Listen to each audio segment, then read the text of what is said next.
Boa tarde, pessoal. Estamos aqui hoje para mais um episódio da Helping Talks. Hoje nós estamos com o nosso time aqui mais que especial, com convidados mais que especiais. Aqui do meu lado estou com o Raí, nosso gestor comercial, né, que veio aqui hoje para agregar, para trazer bastante insights para vocês.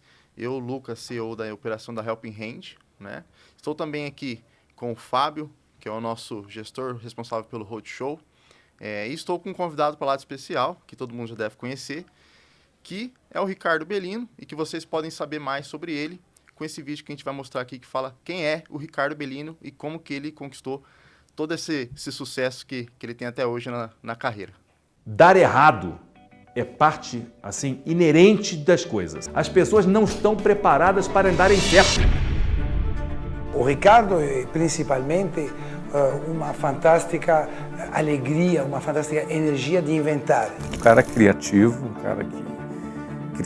inventando negócios, projetos, envolvendo, conectando pessoas. Essa é a característica dele. Ele é acelerador de pessoas, ele fala que ele não é o motivador. Aquilo que a gente aprendeu, eu aprendi fazendo, aprendi com a minha história. E o Ricardo tem muito disso. Tem muito de pegar e falar, galera, olha só, o que eu vou passar para você não é só aquilo que eu acredito. É aquilo que eu acredito e aquilo que eu fiz. Um vendedor de ideias, um especialista em juntar as pessoas certas. Quer um exemplo? Ricardo Bellino demorou apenas 3 minutos para convencer o empresário Donald Trump a emprestar o sobrenome e alguns milhares de dólares para começar um empreendimento em São Paulo. I'm very proud of Ricardo, but he's a special guy. He's a friend of mine. He's done a fantastic job. O Ricardo é esse cara. O Ricardo é o cara que teve a grande visão lá atrás de trazer uma grande agência onde ninguém falava sobre isso. E ele não sabia como, mas simplesmente ele foi lá e fez. Tem um sonho e eu quero transformar esse sonho do potencial brasileiro exportador de talentos em realidade. Ele deu uma risada, achou aquilo muito engraçado e respondeu por que não. 6 meses depois do encontro, Bellino já era sócio de Casablancas na elite do Brasil. Então ele é uma pessoa que dá vontade de desenvolver projetos com ele.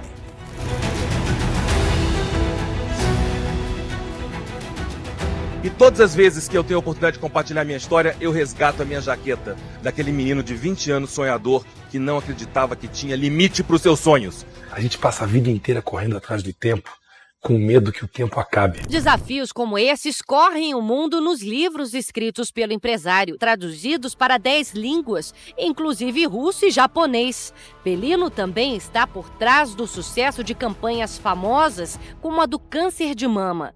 Foi ele quem trouxe para o país o alvo símbolo, hoje estampado no peito de várias brasileiras. Eu não sou mais inteligente que ninguém, mais brilhante que ninguém, mas eu sou possivelmente mais persistente e mais chato e mais perseverante. Isso com certeza. Primeira impressão não é estar bonito, cheiroso, com relógio caro. Não. É empatia, é transmitir transparência, verdade e honestidade. As pessoas são muito mais inteligentes e sensíveis do que a gente imagina. Mas você pode criar empatia e essa empatia é a porta que para mim é fundamental que se abra no momento que eu conheço uma nova pessoa, um novo parceiro, um novo negócio. O que eu acumulei economicamente, financeiramente, é a consequência, é o resultado de uma atitude. Quando eu dirijo o meu carro, quando eu mergulho na água, na praia, e eu penso, a alegria que eu tenho de ter acreditado que eu podia correr o risco e de que eu tinha que tentar e de que eu tinha que me arriscar. E a recompensa está aí.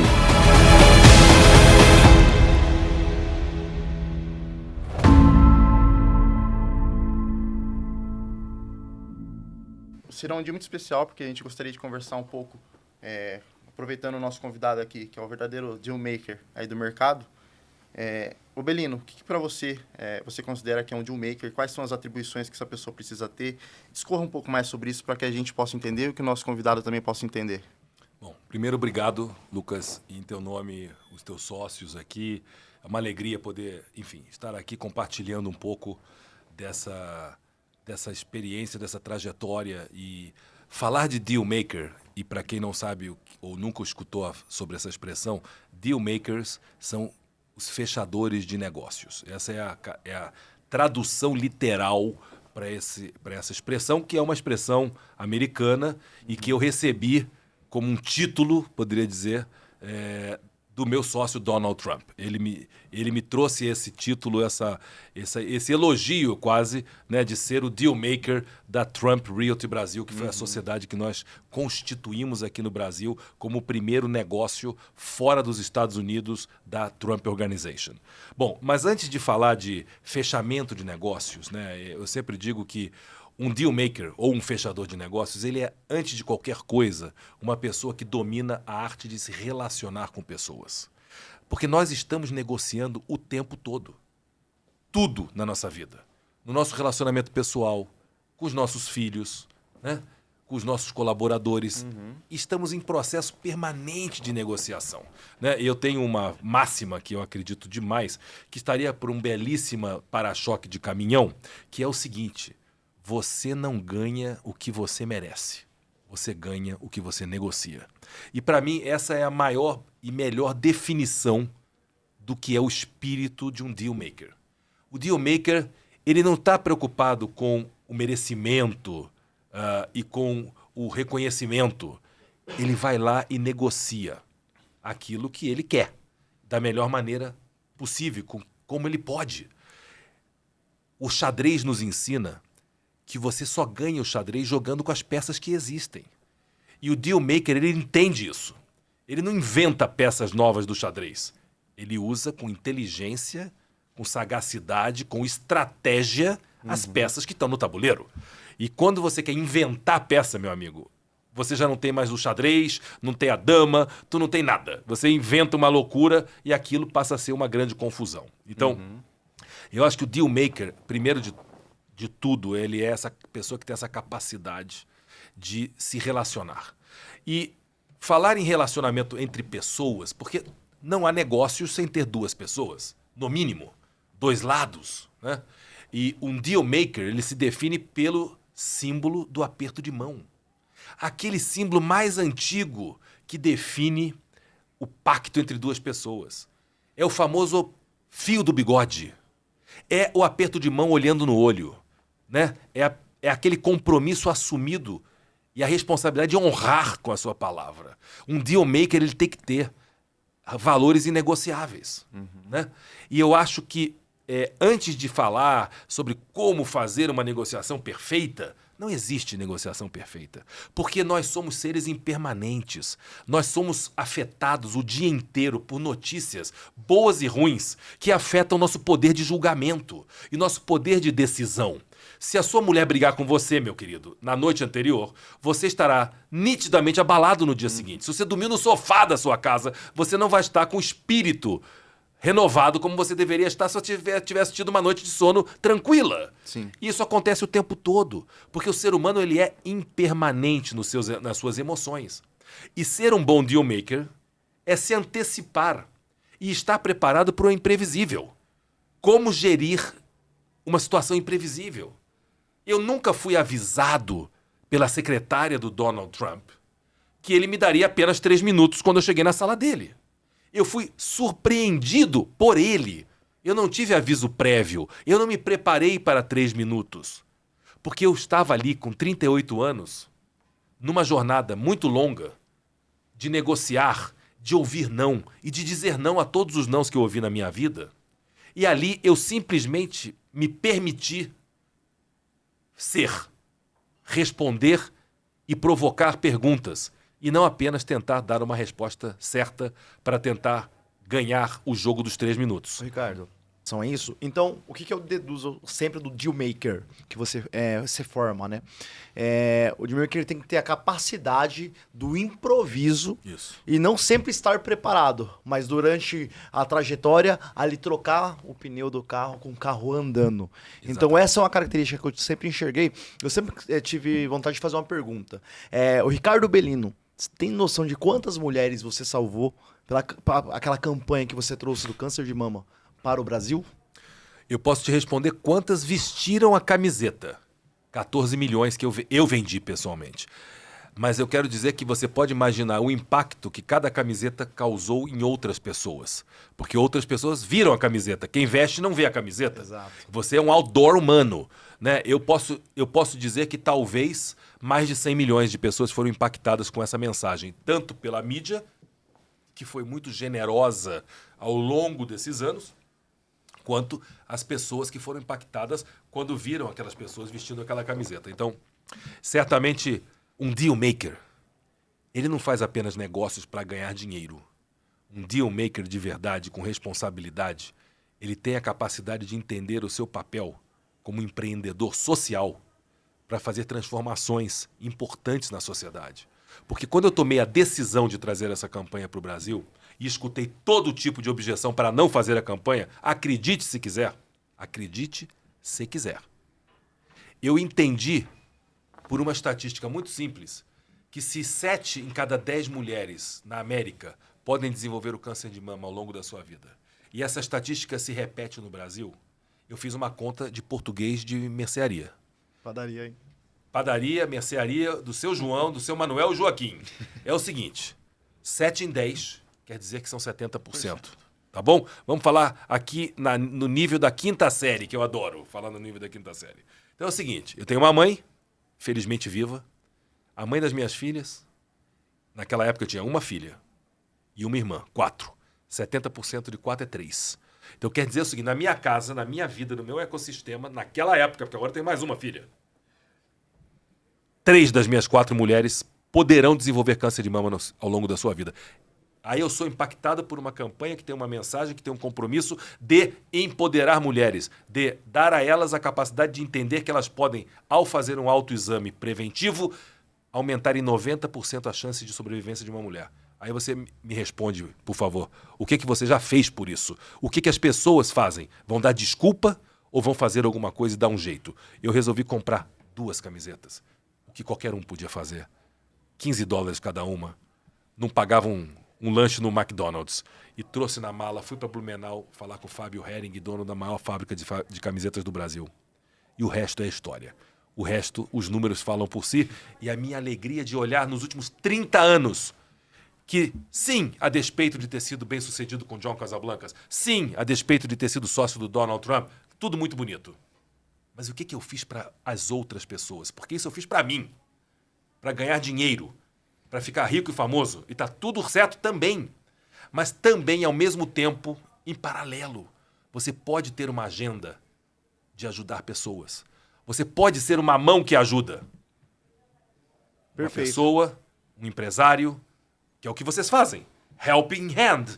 Você dá uma mão para dar um empurrão, dar um impulso para que aquele cara, aquele empreendedor possa de fato entender que ele tem condições, sendo, né, orientado corretamente, tendo a sua empresa bem avaliada, primeiro entender o valor do que ele tem.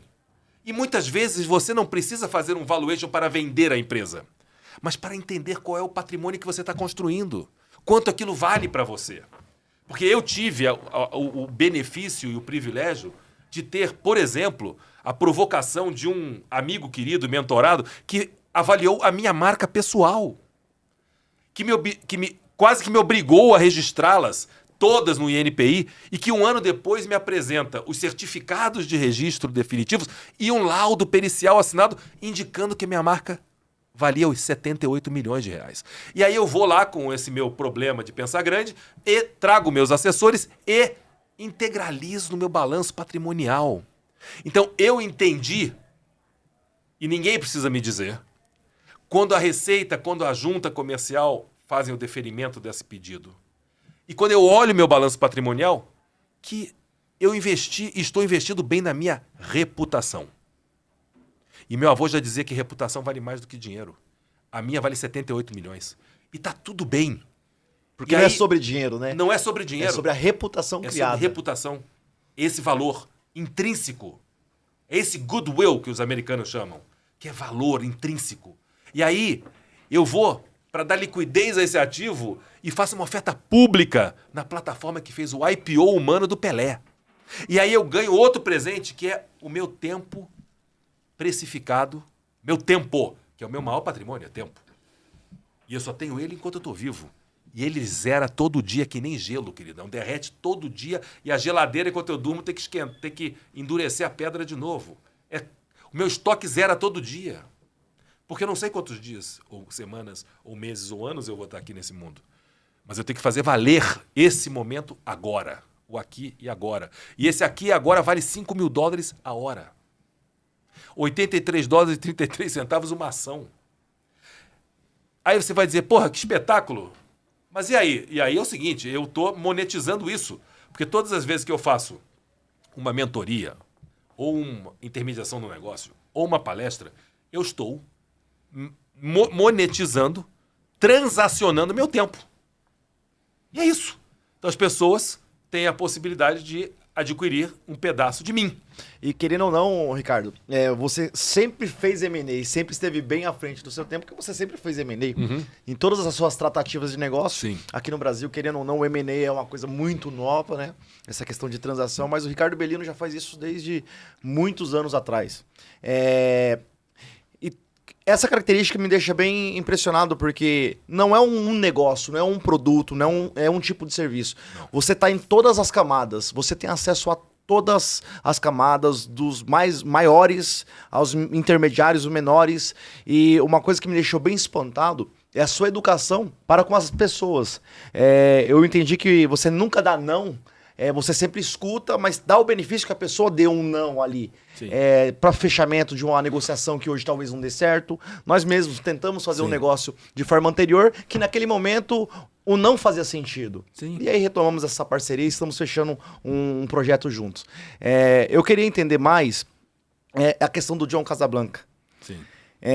Uma coisa que me tocou em alguns dos podcasts que eu fui lendo e vendo também, é que ele te escolheu para ser um amigo na pior hora ali, que é a última hora da vida. Sim. E eu queria que você transcorresse um pouco sobre isso também, da sua impressão pessoal aí. Tem que ter um porquê, né? Na minha vida sempre tem um porquê. E, de fato, como dealmaker genuíno que eu sou, eu não estou associado a nenhuma indústria ou nenhum negócio. Eu não tenho esse compromisso. O que eu gosto é de fazer negócios. Sejam ele na área de mídia, seja ele na área imobiliária, seja ele na área de moda, enfim, eu gosto de me expor e usar dessa minha visão 360 graus para poder, né, participar, acelerar, né, desenvolver negócios. Essa é a minha dinâmica. Entro e saio. Isso é que me representa como dealmaker. O John Casablancas, ele faz parte realmente de um marco da minha vida, que foi a minha grande pivotagem daquele jovem de 20 anos, buscando uma oportunidade. E eu fui atrás, eu paguei o preço, eu paguei muito caro aquele preço para conseguir conquistar o respeito, o carinho e a amizade. E a recompensa de tudo isso não foram os milhões que nós fizemos juntos, ou a fama que nós desfrutamos juntos, e nem as festas que nós fizemos juntos, mas realmente foi ter sido eleito por ele para cuidar do seu funeral, né? E de estar com ele ao longo do processo de busca de uma cura de um câncer terminal e, ao mesmo tempo, ir ali cuidar logisticamente, né, daquele momento de passagem, né? E isso me lembra um filme que eu assisti com ele. Acredite se quiser, no que você quiser, como essas circunstâncias acontecem na sua vida. E esse filme se chama Antes de Partir, que nós assistimos, talvez 20 anos antes de ter acontecido esse fato, assistimos à estreia no Rio de Janeiro.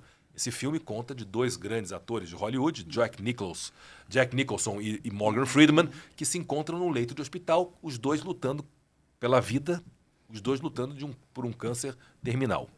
E, basicamente, um deles era uma pessoa pobre, era um mecânico afro-americano, negro, e o outro, o dono do hospital, que dividiram o mesmo leito porque o dono do hospital havia deliberado no conselho uma regra para o uso dos leitos, que não podia haver leito individual, tinha sempre que haver compartilhamento. Tocou a ele a regra que ele mesmo criou, que ele ficou enlouquecido, mas não pôde quebrar a regra que ele mesmo tinha feito. Muito bem. E aí o companheiro do quarto não parava de fazer uma lista interminável, até que o outro falou: você está me irritando com esse negócio, você não para de escrever. E tomou dele o bloco com a lista E ali ele encontra uma lista de todos os desejos que aquele homem gostaria de ter vivido ao longo da sua vida, mas não teve condições, porque infelizmente, ou felizmente, seja lá o que for, as opções que ele teve profissionais não lhe permitiram, além de cuidar da família, além de formar a família, além de educar as filhas, também desfrutar daquelas aventuras. E aí, então, o seu amigo multimilionário, dono daquela rede de hospitais, então decide que ele iria patrocinar aquelas viagens que os americanos chamam de bucket list, que é exatamente a lista que você faz antes de partir. Tudo aquilo que você gostaria de fazer antes de morrer. Bom, e aí uma dessas aventuras, que tinham de tudo, pular de paraquedas, ir para o deserto, eles se encontram no topo de uma das pirâmides do Egito. E ali os dois estão conversando, então o mecânico pergunta para o seu amigo famoso rico: você sabia que os anciões egípcios tinham que responder a 2 questões antes de subir ao reino dos céus? Ele falou, não. Ok, a primeira pergunta é, você encontrou alegria e felicidade na sua vida? E o amigo teve dificuldade de responder. Gaguejou, pensou e deu uma resposta enviesada. Aí ele falou, agora eu vou te fazer a segunda e última pergunta. A sua vida, os seus valores, as suas atitudes promoveram felicidade na vida de outras pessoas? É sobre isso, gente. Não é sobre fechar negócios. Felicidade precede o sucesso. Essa é a minha grande crença. Meus grandes valores estão baseados nisso. E ser um grande deal maker, um fechador de negócios, é colocar a felicidade antes do sucesso. É reconhecer e respeitar as pessoas. É ser interessante, não interesseiro. É procurar pessoas pelo genuíno interesse de saber como elas estão, independente se tem negócio para fazer ou não. E muitas vezes os negócios não saem. Ou saem mal feitos, ou saem mal. Mas as pessoas não precisam sair mal.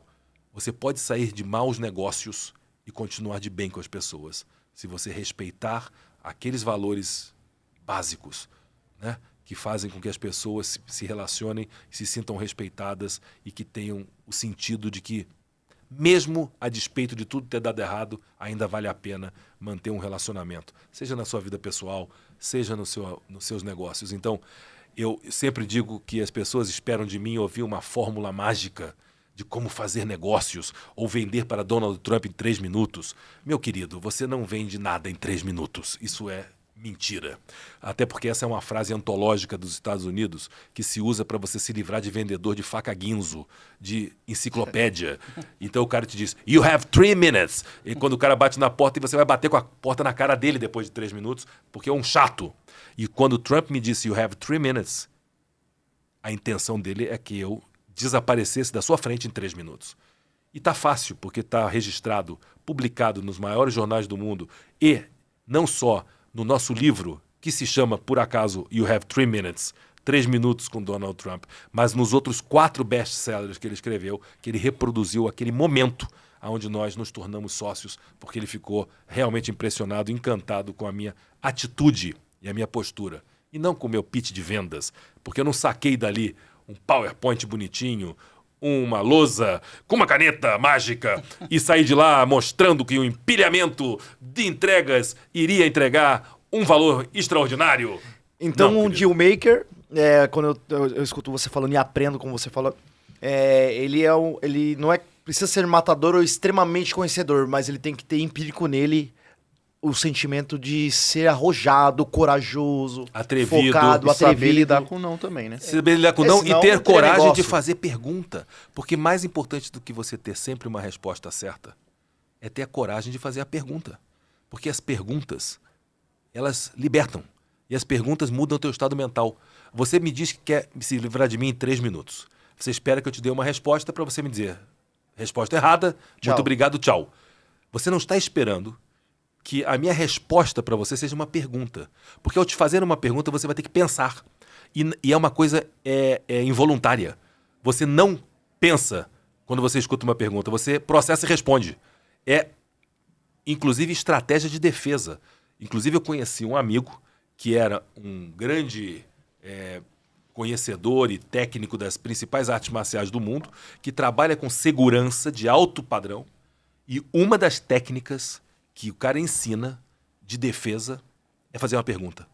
Quando você está sobre uma enorme pressão, alguém te bota uma arma na cabeça, ou está sendo ameaçado com uma faca, você faz uma pergunta pro cara. Vem cá, qual é o teu time? Querido, o cara é involuntário. Ele para, o cérebro não consegue diferenciar, aí ele vai respondendo. O que ele respondeu, você pega. Porque ele tirou o foco do que ele estava fazendo da ação para a resposta. Para a resposta. Querido, pergunta eu fiz meia dúzia pro Donald Trump. Eu não ganhei no discurso. Eu não sou o melhor em oratória em 3 minutos. Eu nunca pensei nisso. Mas eu sou atrevido o suficiente para fazer pergunta. É algo que também me fez com que eu me conectasse à forma como você lidar com as situações. É uma frase que se destaca do Walt Disney, que você fala: eu gosto do impossível, pois lá a concorrência é menor. Sim. Como você ressignificou isso dentro de um lugar onde é um paradigma, na verdade, a palavra impossível? Quando eu falo do impossível, é algo que remete a algo que eu não consiga. Você sintetizou através da sua história, do seu legado, Sim. que, na verdade, esse impossível é algo que ele está muito na mente, está muito no paradigma que cada um tem. Sim. O que essa frase ela representa para você? E eu vejo que ela tem uma ênfase muito grande dentro da sua filosofia e tem coerência. Simplesmente, eu acho que a maneira como eu enxergo as coisas ditas, rotuladas de impossíveis, pela grande maioria, para mim, são sempre uma grande oportunidade.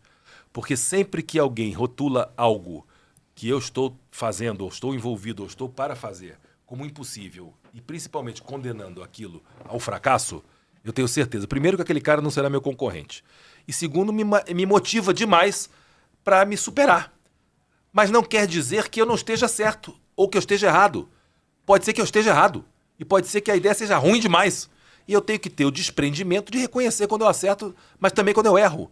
Então, eu acho que o erro, no meu caso, é estar aberto para errar e reconhecer que o erro é meu maior professor, me permite assumir riscos, me permite entrar na zona do impossível.